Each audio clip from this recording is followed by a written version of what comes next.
नमस्कार दोस्तों, आज एक विशेष सूचना के साथ अपने लेक्चर को मैं स्टार्ट करूंगा। सूचना ये है कि जो भी कैंडिडेट्स आरओ के लिए फॉर्म अप्लाई करना चाहते थे और वो किसी भी कारणवश आज 19 तारीख जो कि पीसीएस की वेबसाइट पर आरओ की लास्ट डेट दिखाई जा रही थी, अब उसकी डेट बढ़ाकर 24 नवंबर कर दी गई है।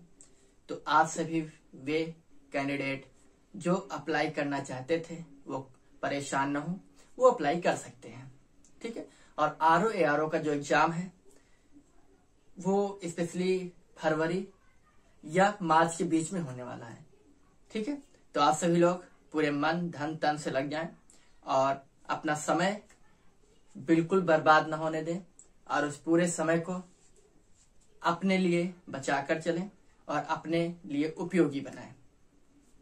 प्लस आरओ का जो एग्जाम होता है, मैं आपकी जानकारी के लिए बता दूं, जो पीसीएस पेपर होता है प्री का, उससे टफ होता है। कहने का तात्पर्य है इसमें आयोग स्पेशली जो है खासकर थोड़ा डेप्थ में जाकर क्वेश्चन पुट अप करता है।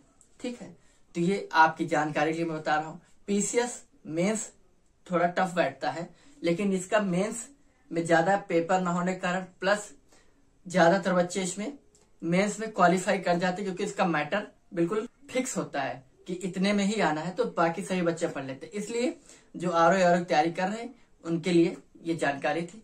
प्लस यदि आप प्री क्वालिफाई करना चाहते आरओ का, तो इसमें कम से कम 140 क्वेश्चन आपके हर हाल में सही होने चाहिए, दोनों पेपर को मिलाकर, हिंदी और जीएस को मिलाकर।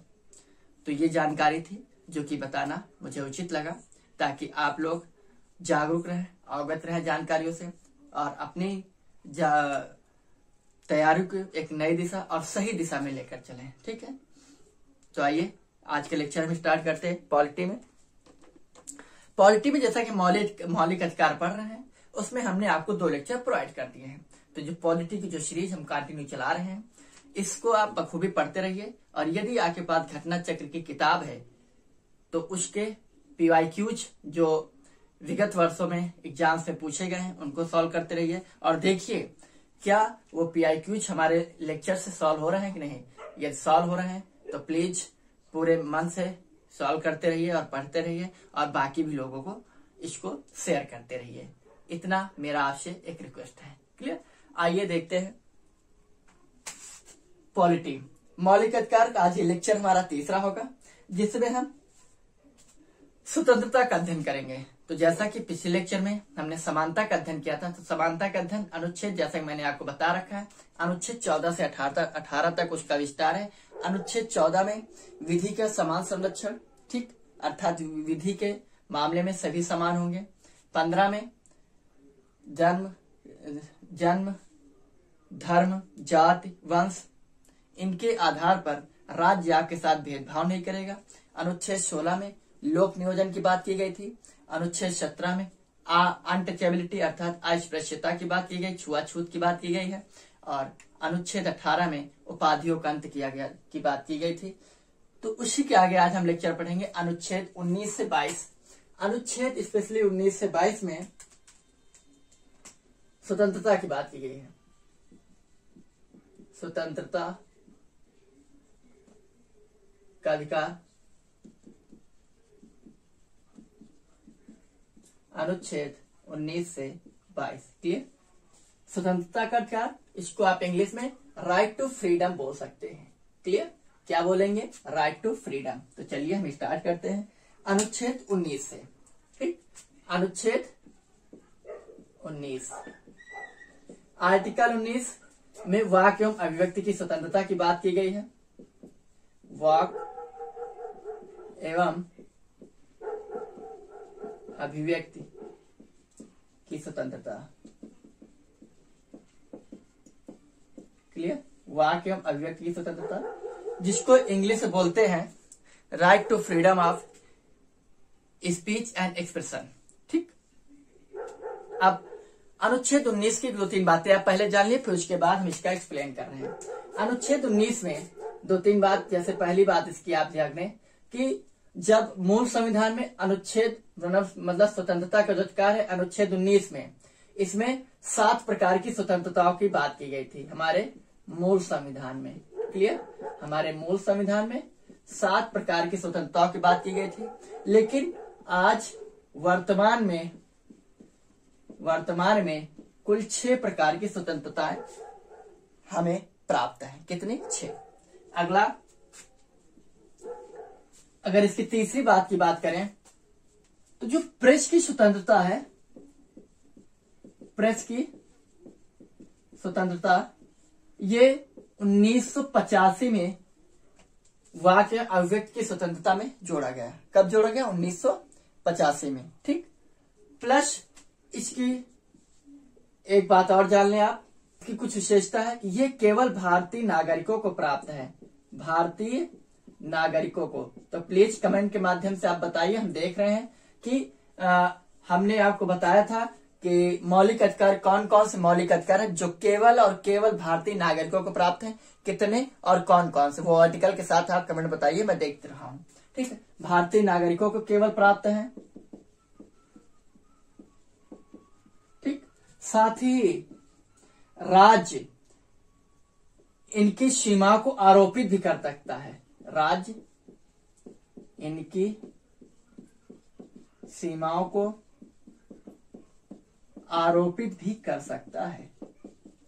क्लियर? कहने का तात्पर्य क्या है? आरोपित मतलब जो 7 प्रकार की मूल संविधान में हमें स्वतंत्रता दी गई थी, लेकिन वर्तमान में 6 मूल स्वतंत्रता हमारे पास है। उन 6 में अगर आप राज्य देश के अंदर किसी भी उनका गलत तरीके से उपयोग कर रहे हैं, अब जैसे वाक्य अभिव्यक्ति की स्वतंत्रता तात्पर्य कतई, इसका अर्थ केवल ये है कि आप वाक्य अभिव्यक्ति की स्वतंत्रता में वाक्य मतलब बोल सकते हैं, अभिव्यक्ति मतलब अपने एक्सप्रेशंस दे सकते हैं आप, एक्सप्रेशंस। ठीक, नहीं बोल सकते हैं आप गूंगे बन के कुछ भी इशारा कर दीजिए, एक्सप्रेशंस। ठीक, अभिव्यक्ति आप आजाद हैं, कुछ भी एक्सप्रेस, लेकिन आप किसी को गाली नहीं दे सकते हैं। ठीक है, किसी को अपशब्द नहीं बोल सकते हैं। अभिव्यक्ति के तात्पर्य है एक्सप्रेशंस, किसी को ऐसा एक्सप्रेशंस नहीं देंगे जो कि उसको बुरा लगे।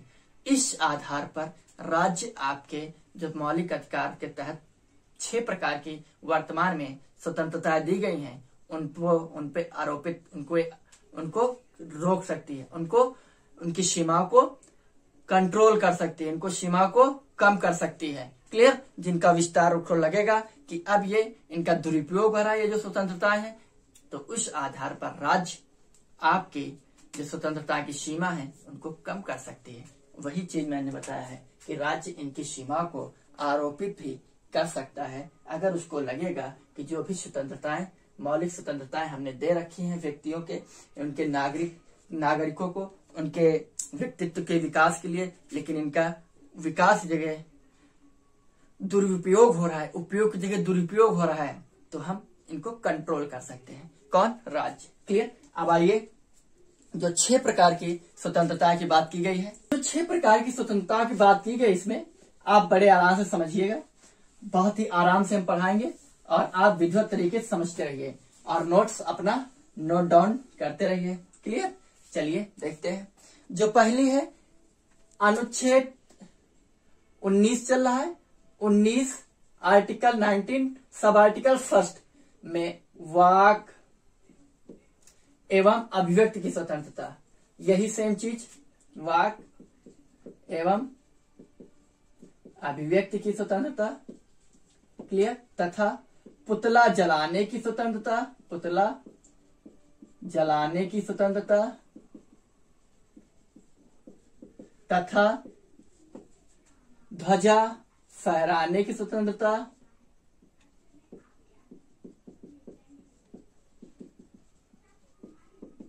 क्लियर? स्वतंत्रता। अब पुतला जलाने की स्वतंत्रता मतलब कहने का तात्पर्य यह है कि अब आपके दृष्टिकोण में लगेगा कि ये तो राज्य के खिलाफ नहीं है। अगर कोई भी नेता, कोई भी व्यक्ति आपके उसने जो वादे किए थे या शासन प्रशासन के खिलाफ या जो स्वतंत्रताएं दी गई हैं उनके खिलाफ कोई एक्टिविटीज उसमें देखी जाती है, तो उस आधार पर आप उस व्यक्ति का पुतला जला सकते हैं। क्या? क्योंकि आप अपना एक्सप्रेशंस दिखा रहे हैं, अपने अभिव्यक्ति, आपकी अभिव्यक्ति की आजादी यही है। ठीक है, आप गलत शब्द का इस्तेमाल नहीं कर रहे हैं, लेकिन आप में जो आक्रोश है, जो आप में उस व्यक्ति को लेकर, उस शख्स को लेकर जो आक्रोश आपके अंदर भरा हुआ है, उसको कम करने का, उसको बयां करने का, अपने एक्सप्रेशंस अर्थात अपनी अभिव्यक्ति को अदा करने का एक माध्यम है पुतला। क्लियर? ध्वजा फहराने का ये स्वतंत्रता। जैसे ध्वजा फहराने की स्वतंत्रता तात्पर्य नहीं ये है कि आप ध्वजा फहराइए, कहीं भी फहराइए, लेकिन उसको गलत तरीके से नहीं फहराना है। अगर राज्य को लगा, अर्थात देश के लगा या संसद को लगा कि ध्वजा फहराने की स्वतंत्रता, इसका उपयोग नहीं, दुरुपयोग हो रहा है, ठीक है, आप ध्वजे को फहराने जगह सीधा जगह उल्टे फहरा रहे हैं, या आप उसका अपमान कर रहे हैं फहराने जगह। आप देखिए कई बार टीवी में रहता है कि कहीं रेस्टोरेंट में ध्वजे का यानी फ्लैग का इस्तेमाल किया गया मेज पोज के रूप में, कुछ लोग जूते साफ करने के लिए इस्तेमाल कर रहे हैं। तो इस तरीके से आप ध्वज का अपमान नहीं कर सकते। ध्वज का अपमान करने का मतलब आप देश का अपमान कर रहे हैं। ये आजादी आज से छीन ली जाएगी। आजादी का तात्पर्य कतई ये नहीं है कि आप पूर्ण रूप से स्वतंत्र हैं। स्वतंत्रता वो है जिसमें वो स्वतंत्रता दी गई है जिसकी एक निर्धारित सीमा है। उस सीमा में रहकर आपको अपनी स्वतंत्रताओं का उपयोग करना है, अपनी स्वतंत्रता में जिंदगी जीनी है। उन सीमाओं के बाहर अगर आप जाओगे तो राज्य अर्थात संसद आपकी सीमाओं को रोक सकती है, आपकी सीमाओं का जो विस्तार था उनका कम कर सकती है। क्लियर? आगे बात समझ में। दूसरा, अब देखिए 19 का में या 19(1) में वाक्य में अभिव्यक्ति की स्वतंत्रता है, पुतला जलाने की स्वतंत्रता है, ध्वजा फहराने की स्वतंत्रता, या यहीं पर प्रेस की स्वतंत्रता है। प्रेस मतलब क्या है? बोलना है, तो बोलना चिल्लाना, आप देखते हैं डिबेट चलती रहती, चिल्लाते बकबकाते रहते हैं, तो क्या है? वाक वही ठीक। तो मैंने आपको बताया है 1985 में प्रेस की स्वतंत्रता ऐड कर दी गई है, अनुच्छेद 19 सब अनुच्छेद में। ठीक। दूसरा, अगर आप बोल चाल रहे हैं तो आपको 2-4 लोग चाहिए, ठीक है, तो इस आधार पर आपको यह अधिकार दिया कि शांतिपूर्ण तरीके से आप सभा कर सकते हैं। सभा करने का अधिकार। क्लियर? शांतिपूर्ण तरीके की सभा करने का अधिकार तात्पर्य यह है जिसको इंग्लिश बोलते हैं राइट टू पीसफुल असेंबली। इसका तात्पर्य यह है कि आप बिना हथियार लिए आज सभा कर सकते हैं। क्लियर? क्या कर सकते हैं? शांतिपूर्ण तरीके से आज सभा कर सकते हैं। मतलब 2-4 लोगों के साथ बतिया सकते हैं, अपनी बातें साझा कर सकते हैं। अगर बोलेंगे चालेंगे नहीं तो आप परेशान रहेंगे, इसलिए आपको बोलने चालने का समाज में अधिकार दिया गया है, लेकिन विदाउट वेपन्स, मतलब किसी भी प्रकार कोई अस्त्र शस्त्र लेकर आप सभा नहीं कर सकते हैं। क्या पता आप सभा में आक्रोशित हो गए, बातचीत का माहौल, राजनीतिक माहौल में आप कूद गए, 2 पार्टियां आपस में, विपक्षी दूसरे पार्टी का, आप दूसरी पार्टी के, और बात इतनी बढ़ गई कि कालर पकड़ने की नौबत आ गई, लात घुचा चलने की नौबत आ गई, तो आप क्या करेंगे? अगर आपके पास कोई अस्त्र शस्त्र था आप निकाल लेंगे। इस आधार पर फिर राज्य वही करेगी जो मैंने आपको बताया है। अंडरस्टूड है? क्लियर? तो शांतिपूर्ण तरीके से सभा करने का अधिकार है। अब जब आप सभा कर रहे हैं तो क्या है? फिर आपको क्या दिया गया है? संगठन बनाने का अधिकार। संगठन बनाने का अधिकार। इसी में सहकारी समिति गठित करने का अधिकार है।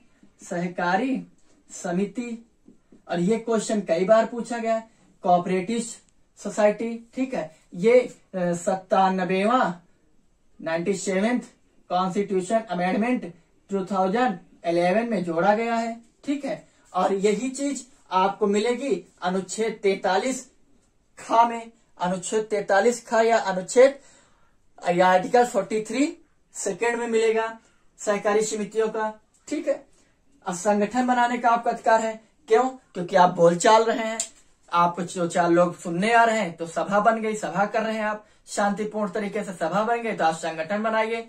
आप संगठन बनाने के स्वतंत्र है। सहकारी समितियां बनाइए। सहकारी समिति जैसे कोऑपरेटिव, आप देखते हैं हमारे समाज में कोऑपरेटिव सोसाइटीज है जहां पर खाद वाद वितरण होती है, उसमें 2-4 लोग आसपास के क्षेत्र के, उस समाज के इकट्ठा किए जाते हैं, उनको जोड़ा जाता है, एक संगठन बनाया जाता है। उस संगठन के आधार पर सरकार आपको आपके क्षेत्र में एक सोसाइटी बना देती है, जिसके आधार पर वहां पर एक सचिव डिक्लेयर कर दिया जाता है और उसके आधार पर किसानों को आसानी से खाद वाद का वितरण हो जाता है।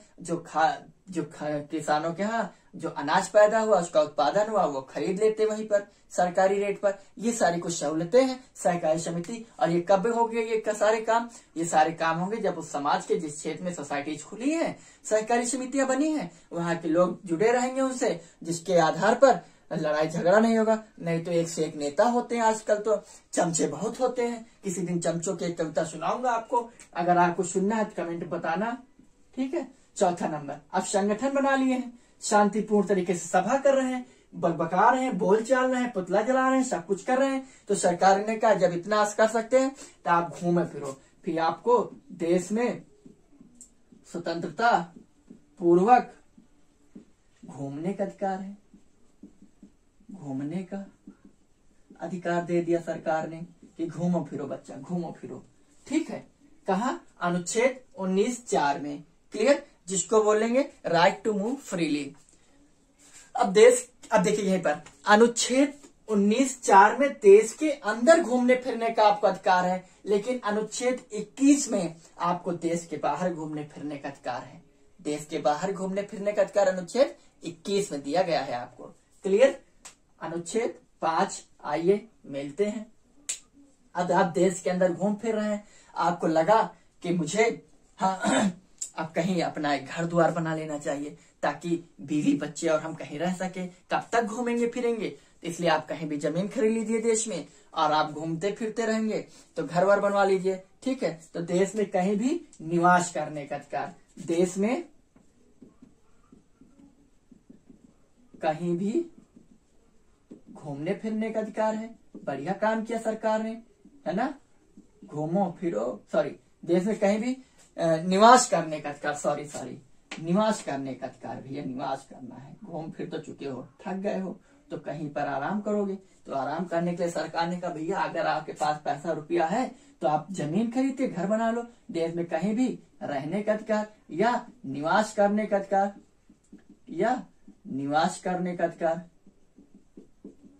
क्लियर। फिर उसके बाद घूमेंगे फिरेंगे, कहीं भी आप बस गए हैं तो घर का खर्चा भी तो चलाना है। तो घर खर्च चलाने के लिए आप कहीं भी रोजगार कर सकते हैं देश में। कहां पर?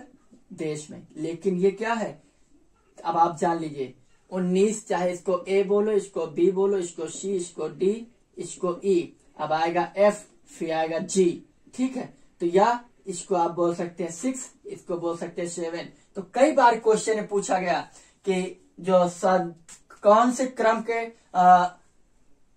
स्वतंत्रता समाप्त कर दी गई, तो अनुच्छेद 19 sub article 6, article 19 sub article 6 या सब आर्टिकल एफ के तहत भूमि एवं संपत्ति का अधिकार था। भूमि एवं संपत्ति का अधिकार दिया गया था हमें, संपत्ति का अधिकार, क्लियर। जिसे 44वां संविधान संशोधन, 44वां कॉन्स्टिट्यूशनल अमेंडमेंट 1978 के तहत हटा दिया गया है। अब हटा दिया गया है तो कहाँ रखा गया, आप समझ लीजिए। तो 44वां संविधान संशोधन 1978 के तहत इसको हटाया गया, तो इसको अनुच्छेद 300 का में रखा गया। तो भूमि संपत्ति के अधिकार को मौलिक अधिकार से हटाकर 300 का में रखा। क्यों हटाया गया? हटाया इसलिए गया है क्योंकि जैसा मैंने आपको बताया कि रिटायर करने के आपके पास अधिकार, अगर आपके मौलिक अधिकारों का उल्लंघन किया जा रहा है, आपके मौलिक अधिकारों का हनन किया जा रहा है, राज्य अगर आपके साथ मौलिक अधिकारों का हनन कर रहा है, तो इस आधार पर आप रिटायर कर सकते हैं। अनुच्छेद 32 के तहत सुप्रीम कोर्ट, अनुच्छेद 226 के तहत हाई कोर्ट, आपके पास तो पावर ही पावर दे दिया है सरकार ने, संविधान निर्माताओं ने। तो अब आप क्या करेंगे यहाँ पर, तो जैसे सपोज दैट आपके खेत हैं और कोई हाईवे निकल रहा है, तब आप खड़े हो गए कि अब हम अपने खेत से रोड नहीं निकलने देंगे, हाईवे नहीं निकलने देंगे। अगर सरकार आपकी बात नहीं मान रही है तो आप direct supreme court, high court में खड़े हैं, इस प्रकार से सरकार के कार्यों में आप बाधा उत्पन्न कर रहे हैं। तो इन सारी समस्याओं को देखते हुए 1978 में 44वें संविधान संशोधन के तहत सरकार ने इसको मौलिक अधिकारों से हटाकर संवैधानिक अधिकार के तहत आर्टिकल 300 काम में रख दिया। आगे बात समझिए। अगला अनुच्छेद जी या 19, इसमें जो है आपको रोजगार एवं व्यापार करने का अधिकार दे दिया गया है। रोजगार एवं व्यापार करने का अधिकार दे दिया सरकार ने कि आप देश में कहीं भी जाकर जहां बसे हो वहीं पर व्यापार करिए। आपको जेब खर्च भी तो चाहिए, जेब खर्च नहीं रहेगा तो आपकी बीवी आपके बच्चे आपकी इज्जत नहीं करेंगे। सिंपल सा फार्मूला है, कोई इज्जत नहीं करेगा। तो इसलिए ये आपको 7 प्रकार के जो मूल संविधान में स्वतंत्रताएं थी उनमें से अनुच्छेद 19F या 19(6) को हटा दिया गया। इसको हटा दिया गया है। ये आप मोटा मोटा दिमाग, पतले पतले दिमाग में सेट कर लीजिए कहीं पर भी कि 19F समाप्त कर दिया गया है। अब लेकिन कौन से क्रम का समाप्त किया ये पूछा जाता है, इसलिए मैंने इसका मेंशन यहाँ पर किया गया है। तो अनुच्छेद 19(7) में रोजगार में व्यापार करने का अधिकार था और है, समाप्त कौन किया गया? 6ठे नंबर का समाप्त कर दिया। तो कितने प्रकार के स्वतंत्रताएं बची हमारे पास? 6 प्रकार की बची हैं। आगे बात समझ में।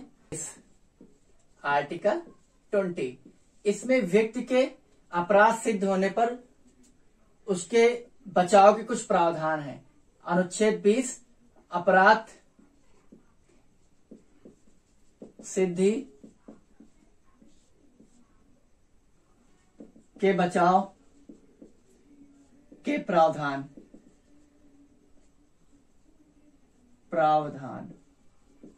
क्लियर। आइए देखते हैं।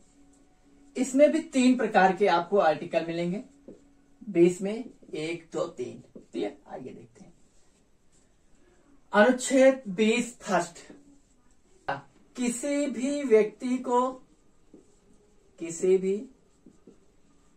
व्यक्ति को अपराधी तब तक नहीं माना जाएगा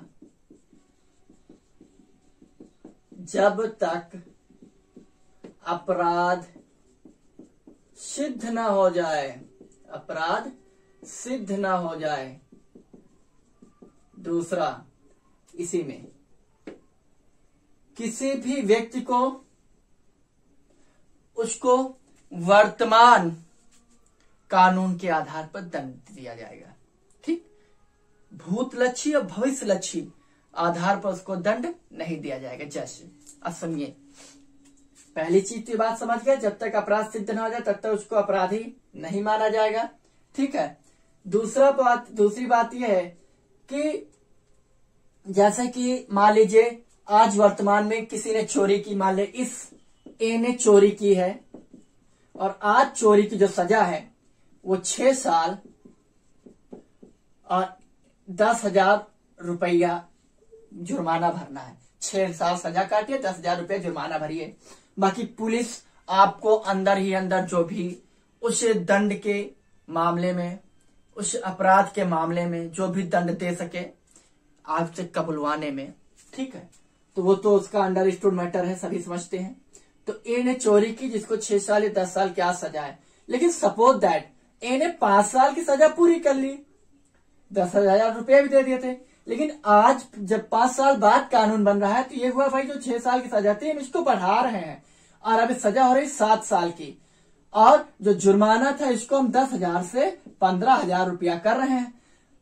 तब ये कतई नहीं है कि जो ए ने 6 साल में 5 साल की सजा काट ली थी उसको 2 साल की और काटनी ना, इसको टोटल 6 साल की सजा काटनी है। तो जो नया कानून बना, इस नए कानून के आधार पर जो भी अपराधी आएंगे उन पे ये वही चीज वर्तमान में जो आपराधिक दंड होगा वही दंड भुगतना पड़ेगा। ठीक, या भविष्य के आधार पर ऐसा नहीं। क्यों? क्योंकि आप सोचिए, या ये रहे कि भविष्य में ये था कि आज 6 साल की सजा थी, पिछले 3 साल की सजा थी और 5,000 रुपए जुर्माना था, तो जज साहब का कोई रिलेटिव आ गया तो उसको भूतकाल में जो प्रावधान थे उनके आधार पर सजा सुना दी।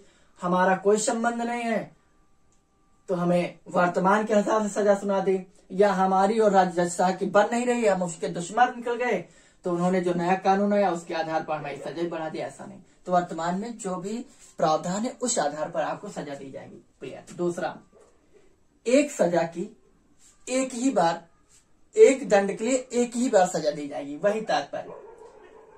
मैंने क्या बताया, यही चीज। दूसरी चीज ये है, एक दंड का, एक अपराध का एक दंड होगा। एक अपराध के लिए किसी भी व्यक्ति को 2 बार दंडित नहीं किया जाए। 2 बार दंडित कहने का तात्पर्य क्या है, एक अपराध के लिए एक व्यक्ति को 2 बार दंडित नहीं किया जाएगा। क्लियर।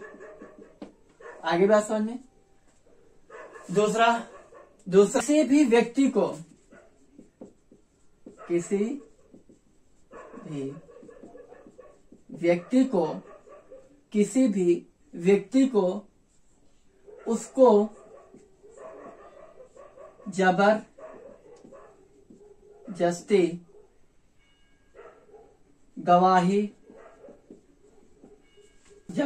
गवाही देने के लिए बाध्य नहीं किया जाएगा। स्वयं के विरुद्ध नहीं किया जाएगा, स्वयं के विरुद्ध। ठीक, स्वयं के विरुद्ध किसी भी व्यक्ति को उसको गवाही देने के लिए बाध्य नहीं किया जाएगा। लेकिन एक चीज समझिए, सपोज दैट आप कभी भविष्य में फंस जाए और अब पुलिस ये कह रहे नहीं कबूलोगे तो तुमको सड़तियां मारेंगे, तो आप एक चीज जान लीजिए कि पुलिस के सामने कबूला गया कोई भी बयान सुप्रीम जज के सामने मान्य नहीं होता है। आप जो जज के सामने बोलेंगे वही, अगर जज आपसे कहे कि आपने तो वहां पर अपना अपराध कबूल लिया था, तो आप कह सकते जज साहब हमने पुलिस की मार के डर से झूठा अपराध स्वीकार कर लिया है, नहीं तो मुझे बहुत मारती पुलिस, और वास्तव में हकीकत ये है और ये मैं आपको बता रहा हूँ। ठीक है, आगे बात समझिए। अनुच्छेद 20, अपराध सिद्ध के बचाव का प्रावधान। किसी भी व्यक्ति को अपराधी तब तक नहीं माना जाएगा जब तक कि अपराध सिद्ध न हो जाए, तथा एक अपराध के लिए व्यक्ति को 2 बार दंडित नहीं किया जाएगा। तथा तीसरा है कि स्वयं के विरुद्ध किसी को भी गवाही देने के लिए तैयार नहीं किया जाएगा। क्लियर। या किसी भी व्यक्ति को उसको जबरदस्ती गवाही देने के लिए बाध्य नहीं किया जाएगा स्वयं के विरुद्ध। क्लियर। अनुच्छेद 20, अपराध सिद्धि के बचाव के प्रावधान, अपराध सिद्ध होने पर बचाव के प्रावधान। अब हम देखेंगे अनुच्छेद 21। अनुच्छेद 21, प्राण एवं दैहिक स्वतंत्रता। प्राण एवं दैहिक स्वतंत्रता। क्लियर। आइए, प्राण एवं दैहिक स्वतंत्रता में सबसे ज्यादा बार इस पे संशोधन किया गया, सुप्रीम कोर्ट द्वारा कई बार इस पे विश्लेषण किया गया है। प्राण एवं दैहिक स्वतंत्रता, तो प्राण एवं दैहिक स्वतंत्रता स्पेशली है क्या, याद समझिए। अब प्राण एवं दैहिक स्वतंत्रता कहने का तात्पर्य है कि आप अपने प्राण और दैहिक स्वतंत्रता, आप मरने के लिए या जीने के लिए स्वतंत्र हैं। दैहिक स्वतंत्रता, ठीक, शारीरिक रूप से स्व यानी प्राण के इनके आधार पर आप स्वतंत्र हैं। अब आइए देखते हैं इसमें क्या कहा गया। मतलब आप के प्राणों की रक्षा आप के लिए आप स्वतंत्र हैं, अपने शरीर की सुरक्षा के लिए आप स्वतंत्र हैं। ठीक है। अब कहने का तात्पर्य है कि स्वतंत्र का तात्पर्य कतई नहीं है कि आप फांसी लगा लें क्योंकि आप कहें मुझे प्राण एवं दैहिक स्वतंत्रता है, या आप अपने आप पे आग लगा ले दैहिक स्वतंत्रता कि मुझे दैहिक स्वतंत्रता, मैं अपना शरीर है मैं आग लगा लूंगा। नहीं, ये नहीं है। मुझे प्राण की स्वतंत्रता, प्राणों की स्वतंत्रता, अपने प्राण दे दूंगा, ये स्वतंत्रता कतई नहीं है। क्लियर। तो आइए कौन सी स्वतंत्रता है आपको हम बताते हैं। अनुच्छेद 21 में प्राण एवं दैहिक स्वतंत्रता है।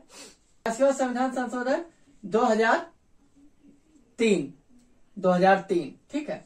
इसके तहत यह किया गया कि शिक्षा के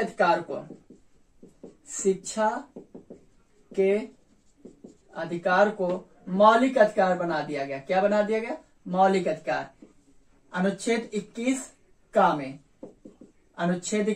में और 86वें संविधान संशोधन के तहत 3 संशोधन किए गए स्पेशली।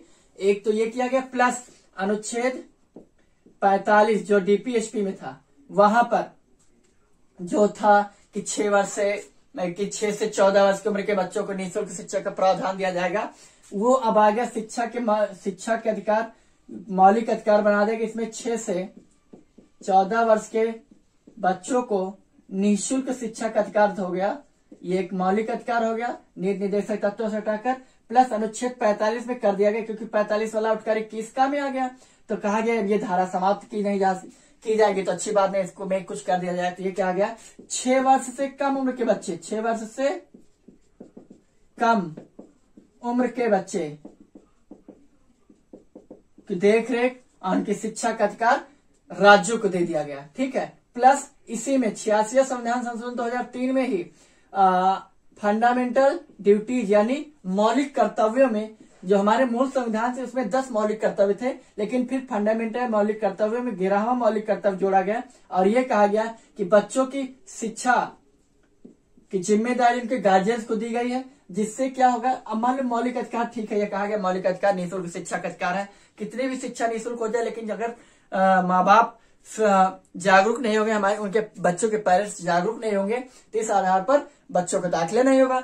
इसलिए पेरेंट्स को भी जिम्मेदारी दी गई शिक्षा के प्रति कि माता पिता अपने बच्चों को, माता पिता जागरूक हो, बच्चों को दाखिला कराएं। ठीक है, 6 वर्ष से कम उम्र के बच्चों को, अगर देश गरीबी से गुजर रहा था, बच्चे पहले ही मर रहे हैं, जन्म ज्यादा ले रहे हैं, कम रहे हैं, क्यों? क्योंकि उसका रीजन है कि बच्चे मरे जा रहे हैं। तो सरकार की जिम्मेदारी देगी, उनके पालन पोषण, उनके शिक्षा, उनके रहन सहन की सुविधा सरकार देगी। अब देखिए, जब बच्चे जन्म लेते हैं तो उनको कई सारे पौष्टिक आहार वगैरह दिए जाते, दाल है, चावल है, तेल है, रिफाइन है, बच्चे कहाँ पाते, पेरेंट्स खाते, अपना शरीर बनाते रहते हैं। ठीक है, तो ये 66वां संविधान संशोधन 2003 के तहत ये 3 चीजें जोड़ी गई मौलिक अधिकारों में। आगे बात समझ में, आगे अगला अनुच्छेद है हमारा अनुच्छेद 22, स्वतंत्रता के अधिकार में अंतिम अनुच्छेद है हमारा अनुच्छेद 22। अनुच्छेद 22, अनुच्छेद 22 में कहा गया मनमानी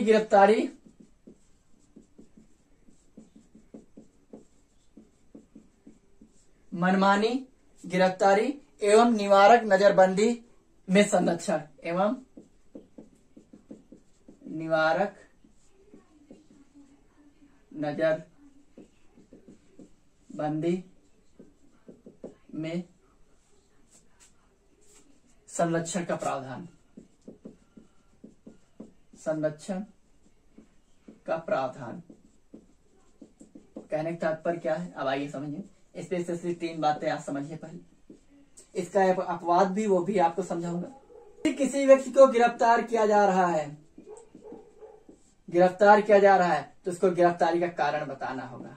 ठीक, अगर पुलिस किसी भी व्यक्ति को, अगर आप में से किसी व्यक्ति को गिरफ्तार कर रही है, तो आपको अधिकार है कि आप उससे पहले पूछे कि कारण बताइए, किस कारण से आप मुझे गिरफ्तार करना है, कारण बताओ, नोटिस जो लेकर आए इसका कारण बताइए आप। ठीक है, तथा गिरफ्तार किए गए व्यक्ति को 24 घंटे के अंदर न्यायालय के समक्ष प्रस्तुत किया जाए, लेकिन इसमें यात्रा का समय नहीं जोड़ा जाएगा, यात्रा का समय नहीं जोड़ा जाएगा।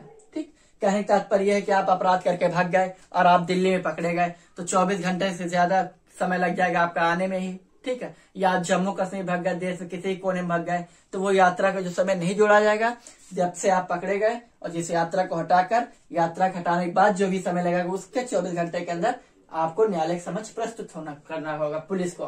क्यों? इसका रीजन ये है कि कहीं पुलिस, अगर ये 24 घंटे का प्रावधान न हो, तो पुलिस क्या करेगी, मार मार के चमड़ा आपका निकाल के बेच लेगी पुलिस। इस तो आपके बचाने के लिए प्रावधान दिया गया, लेकिन शरीर प्रस्तुत करे, ये नहीं कि 2 हाथ पैर की जगह एक ही हाथ एक ही पैर पहुंचे न्यायालय के सामने। ठीक है, तीसरी बात इसमें कही गई है,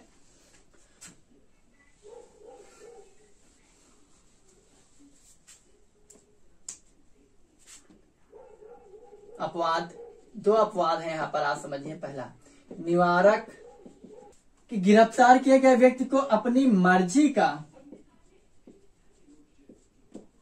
वकील चुनने का अधिकार है, वकील चुनने आपका अधिकार है, अपनी मर्जी का वकील चुनने का अधिकार है। अब भाई पुलिस सरकार ने अपनी मर्जी का वकील चुन लिया आपके लिए, आपका केस लड़ने के लिए, वो आपकी सुन ही नहीं रहा, आपके पक्ष की बात करने के बजाय आपके खिलाफ बात कर रहा है। तो इसलिए आपको वकील चुनने का भी अधिकार है। लेकिन इसके कुछ अपवाद हैं। वो अपवाद दो अपवाद हैं यहाँ पर, आप समझिए। पहला, निवारक नजर बंदी के तहत अगर किसी व्यक्ति को गिरफ्तार किया गया है तो उसको 24 घंटे के अंदर न्यायालय के सामने प्रस्तुत होने की जरूरत नहीं। निवारक नजरबंदी मतलब नजरबंदी के तहत जब गिरफ्तार किया गया है तो आपको जरूरी नहीं कि आपको जेल लाया जाएगा, आपको आपके घर में भी नजर कैद कर दिया जाता है। जैसे जम्मू कश्मीर में जब धारा 370 हटनी थी तो महबूबा मुफ्ती जैसे जो बड़े बड़े लीडर थे उनके वहां पर उनको नजर कैद कर दिया गया था, तो उन्हीं के घर में नजर कैद कर दिया जाता है। तो नजर कैद में ये होता है कि आप किसी से टेलीफोनिक बात नहीं कर सकते बिना पुलिस की परमिट से, घर के बाहर नहीं जाएंगे, आपकी सारी सहूलतें वहां पर, आपके खाने पीने रहने की सारी सुविधाएं होंगी, लेकिन टीवी देख सकते हैं, सब कुछ कर सकते हैं। टेलीफोन में बात उसी व्यक्ति से करेंगे जिसको पुलिस परमिशन देगी। ठीक है, तो इस आधार पर नजरबंद तब किया जाता है जब ये शंका होती है प्रशासन को कि आपकी वजह से जनता में आक्रोश पैदा हो सकता है, आपकी वजह से जनता में समाज में आगजनी, बमबारी, ऐसी कुछ घटनाएं हो सकती हैं आपके निर्देश पर, आपके ऑर्डर पर। इसलिए आपको आपका और जनता के बीच के जो कनेक्टिंग पॉइंट होते हैं वो सारे बंद कर दिए जाते हैं। क्लियर। इसमें नजर बंद के तहत, निवारक नजरबंदी के तहत अगर किसी व्यक्ति को गिरफ्तार किया जाता है तो अधिकतम कितने दिन के 3 माह तक के लिए 3 माह तक गिरफ्तार किया जाता है अधिकतम। क्लियर। फिर इसको अगर जरूरत लगती है तो इसको बढ़ा लिया जाता है, लेकिन पहली बार जो अधिकतम 3 माह का ये प्रोसेस चलता है। ठीक, अगर लग रहा है कि 3 माह तक वो मामला शांत नहीं हुआ तो फिर आपकी नजरबंदी जो नजर कैद किया गया उसकी टाइमिंग बढ़ाई दी सकती है। दूसरा, शत्रु अन्य देश। शत्रु अन्य देश, अन्य देश। शत्रु अन्य देश कहने का तात्पर्य है अगर कोई किसी दूसरे देश का व्यक्ति, मान लो पाकिस्तान का कोई आतंकवादी पकड़ा गया, उसको ये पता है कि हिंदुस्तान में हम जाएंगे तो मुझे 24 घंटे के अंदर न्यायालय के सामने खड़ा कर दिया जाएगा और मैं अपनी मर्जी का वकील चुनूंगा और मैं छूट जाऊंगा, मैं बरी हो जाऊंगा, मैं भी पाकिस्तान आ जाऊंगा। नहीं, शत्रु अन्य देश के तहत ये जो 3 अधिकार दिए गए थे, जिनमें से आपको व्यक्ति को गिरफ्तार करने का कारण नहीं बताने का कोई काम नहीं है। ठीक है, न ही 24 घंटे के अंदर इनको न्यायालय के सामने प्रस्तुत करना है, न ही इनको इनकी मर्जी का वकील चुनने देना है। ठीक है, इस आधार पर शत्रु अन्य देश व्यक्ति के साथ ये 2 अपवाद हैं। ठीक, एक निवारक नजरबंदी के तहत पर अगर आपको गिरफ्तार किया गया है तो निवारक नजरबंदी में आपको भी गिरफ्तार किया सकता है आपके घर में ही, या ये लगता है कि आप अपने घर में भी गिरफ्तार रहेंगे लेकिन फिर भी आप अपने जो खुराफाती दिमाग उससे खुराफात कर सकते तो आपको आपके घर से हटाकर किसी दूसरे घर में भी शिफ्ट किया जा सकता है, किसी दूसरी बिल्डिंग में या जेल में भी आपको नजर कैद किया जा सकता है। ठीक है, आगे बात समझिए पुलिस चौकी वगैरह में।